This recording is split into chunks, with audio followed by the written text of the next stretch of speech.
جو لوگ خدا کا دیا ہوا مال غلط جگہ پر خرچ کرتے ہیں وہ خدا کی نعمت کی ناشکری کرتے ہیں۔ عقل مند کہتا ہے کہ میں کچھ نہیں جانتا، اور بے وقوف کہتا ہے میں سب کچھ جانتا ہوں۔ افسوس ہے تیری جہالت پر اے انسان، موت سر پر ہے اور تو خاموش نہیں ہوتا۔ اگر تو گناہ پر آمادہ ہے تو کوئی ایسا مقام تلاش کر جہاں خدا نہ ہو۔ نیک اعمال جن کے کرنے پر قدرت رکھتے ہو اپنی موت آنے سے پہلے کر لو۔ دنیا کے رنج و غم دل میں تاریکی پیدا کرتے ہیں، مگر آخرت کا غم دل کو روشنی سے معمور کرتا ہے۔ مٹ جانے والی چیزوں کو چھوڑ دو اور باقی رہ جانے والی چیزوں کو اختیار کرو۔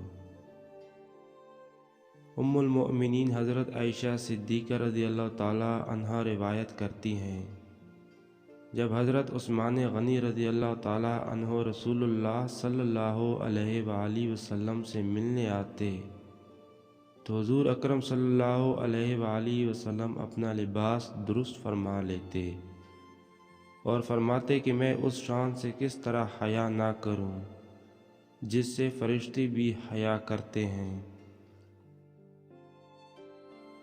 حضرت عثمان غنی رضی اللہ تعالی عنہ فرماتے ہیں، خدا کی عبادت میں لطف آتا ہے اگر انسان یہ 4 کام کرے۔ اللہ تعالیٰ کے مقرر کیے ہوئے فرائض پورے ادا کرے،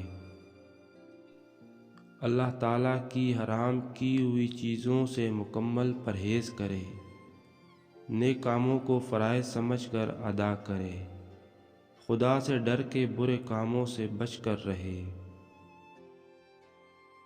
اگر تو اچھے کانوں کا شوقین ہے تو یاد رکھ، بالآخر تو نے کیڑے مکوڑوں کی غذا بننا ہے۔